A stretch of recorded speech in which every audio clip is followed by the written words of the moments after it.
Hello, welcome to Business News. Now, the Central Bank of Nigeria is insisting that it will go ahead with its new cashless policy, saying only 5% of bank customers will be affected. This is in spite of an order from the House of Representatives to suspend the implementation of the policy on deposit and withdrawals. The House Committee on Banking and Currency wants the CBN to hold off implementation until consultation with all relevant stakeholders are made. For individual accounts, withdrawals will attract 3% processing fee, while deposits will attract 2% processing fee for amount above 500,000 naira. For corporate accounts, withdrawals will attract 3% processing fee, while deposits will attract 2% processing fee for amount above 500,000 naira. Though the nationwide implementation of the policy will commence next year, the CBN says it will start off with 6 states and the FCT this year. Joining me now live in our Lagos studio is CEO of Finance with Mukhtar Mohammed. Good to have you join us. Good morning. Now, this implementation of the cashless policy and the steps to achieve this has met mixed reactions. Some have said, well, this is a little bit of too much charges on Nigerians, especially at this point in time. Others have said it's a step in the right direction. You've heard the report from the House of Representatives telling the CBN to hold on a little bit. What do you make of all of this development? Well, it depends on which side you are. For me, it's a step on the right direction, depending on what we are trying to achieve. Nigeria cannot be an isolation of its. So we're in a global village, and finance has gone beyond the boundaries of Nigeria. We are boundless now, so we need to do what is done internationally. Nobody moves cash around these days, even people that travel, even people that goes from one point to another. We need to look at the security implication of moving cash around. Also, we need to look at the cost of recycling of some of these cash notes when they are bad. But did you expect the CBN would have done a better sensitization in terms of communicating with the public what this policy really means? Look, it comes as a shock to some. Remember that this policy should have been on long time ago. It was suspended. So it's not that it's a new policy. It's a policy that Nigerians were prepared for. At a point, this policy did not start from Godwin Emefiele. It started from Sanusi Lamido. Exactly. So as the CBN governor. Then Godwin Emefiele was the one that suspended it in 2015 when he came to power. And then people shouted because people felt because of the election, they suspended those so that politicians will be able to move cash from one point to another. So it's not a new policy. I think what people are really complaining about, like you said in your report, is the overburden that is beginning to place, because there must be an incentive for people to go cashless. And I think that's what we have not really capitalized on, because when you're talking about cashless, even within the banking sector now, if I have to do a cashless transfer from my own profile platform, from my own internet platform to another bank, I'm asked to pay 50 naira. Okay. So all those things are what investors. Now let's also just take a flashback to Friday. Now the MPC concluded its meeting and also came up with its recommendations and a whole lot more in its recommendation to the National Assembly to free any redundant assets or resuscitate them. And then we also see the retention of all of the parameters, MPR at 13.5%. What do you make of all of this? Nothing new. We keep doing that. We keep going like that because the MPR will tell you that it seems to be working for them. They've been able to try to still fighting inflation. They've been able to stabilize foreign exchange. And they are they are beginning to direct intervention in other sectors. I think for now, they cannot begin to think of bringing down rates down now because of a lot of policy that are no clear direction policy from the physical side. Now, with this directive from the House of Representatives, do you think it's some sort of a question of the CBN's autonomy, really? You can't give a stay of action on this. No. The House can only advise the CBN. They can't tell them to stay of actions. They have to make the CBN autonomous in terms of financial decisions. And why this was part of the reason why they say CBN must be autonomous.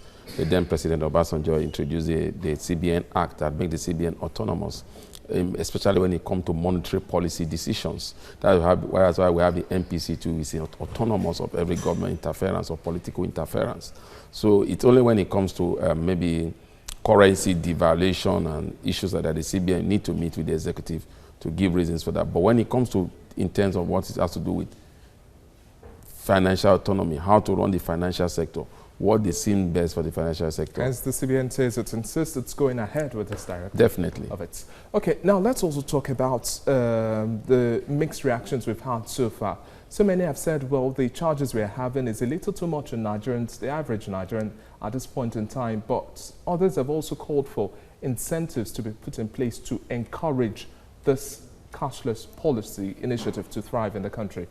I think incentive is what we need. We can't say we can go cashless. If we are not looking at the risk implication, security implication, elitist funds are finding their way to fund terrorism and other things. When we go cashless, we are able to stem all these things on the bout. What we actually need is that incentives, especially when one wants to do a transaction. If I'm going to do a transaction from my bank to other bank and I have to pay 15 naira. So what's the incentive of me going cashless? If I have to do a transaction only from my bank to my bank, I don't have to pay. And the banks will tell you that they are trying to use it to manage infrastructure. They are not looking at the cost reduction that I'm bringing to them in terms of time, because I won't come to the branches, then there may be overhead costs will come down. They may begin to look at other ways. And the CBN also should look at it, because if I'm going cashless, the cost of recycling of Naira notes that are damaged also comes down. So they should begin to look at all those avenues to make it attractive.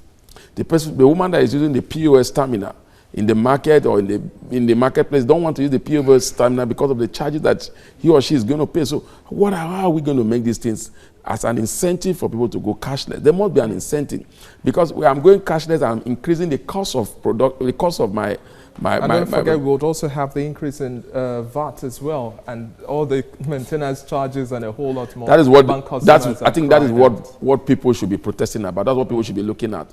What is maintenance costs? So we should have one and leave the other. Yeah, cashless is the way to go. Cashless is the way to go, for security implications, for safety of individuals, economic implication. The world has gone global. The world has gone cashless, and we've signed the African Treaty Agreement, which make it you can't be taking Naira to Benin or other African companies. And cashless is what to go. Speaking on this directive and push by the CBN to have the cashless policy move on smoothly, they're starting off with 6 states. Do you think this is a step in the right direction, looking at how they manage the implementation and execution of this? I think it's the right direction, because when you look at those 6 states, those are the pioneer, those are the states that Lagos, have Abia, high transaction, and again, not only looking at the high transaction. I think Ogun is just included because of its proximity to Lagos, because somebody can decide to go to a place that just set boundary within Lagos and just decide that, okay, yes, it's still not implementing the cashless society, cashless yet. But when you look at the other state, you know that a lot of activities in terms of transaction in businesses comes out from these places. In the section of Abuja, that is a civil service town, but you need to say contractors also goes to Abuja. And I think, again, they want to begin to look at funds that find their way into hands that are not supposed to. Okay, now, beyond all of these charges that we've had reports of the value-added tax increase to 7.5%. We're having the imposition on new charges. Now, yes, it's a step in the right direction, but so many are saying it's a lot of burden for the average Nigerian, and the effect would have, the ripple effect is going to be much more evident, especially on the everyday Nigerian. What's your take on us? No, I don't think so. We should look at the short term. The short term could look like something that is going to be tough, but the long term means that some of these measures, especially the value added tax, is going to bring more money to the government to develop key infrastructures. Then when you look at this cashless system, it's going to begin to create jobs for SMEs. Those are the plain people are not looking. It's going to add to our GDP, just like the CBN governor said. These are good Don't policies. forget, we'll also have extra taxes on online transactions as well too. So what incentives do you expect? Those are my challenges. When you say you are going cashless, and then you begin to put excess charges on online transaction, it's like talking from both sides of the mouth. I think the CBN should look at incentives if I have to go cashless. Those are what I think they should do. They should coerce with the bank. The bank is in the business of making profits. So, but CBN need to come in and begin to tell the bank that, look, we are reducing costs for you, because, number one, by the time we have this cashless implementation, you have those long queues in the banking hall any longer. You're going to begin, then the CBN also is going to reduce their cash processing processes, or also recycling of these cash notes. And so all these things, all in all, will help them in reducing costs. And so they should reduce costs and not think of the bottom line. They should think of what they can give back. We shouldn't just always think of what we can take from the people. They should be, because like you said, there's a lot of charges on the people. The 50% stamp duty charge, people are still paying that. That is not outside of this. People are not saying what is being, these charges are being used on. And the problem is, it's not that Nigerians don't want to pay taxes. People want to begin to see how this their payment impact on their lives. So there's a lack of trust. That's why people keep complaining in every policy that comes out. The thing is, it's more avenue for government to make money or to corruptly enrich some certain people. Hopefully we'll have things done properly and sensitization, because that's one of the issues that's been raised. Thank you very much for your time, Mukhtar.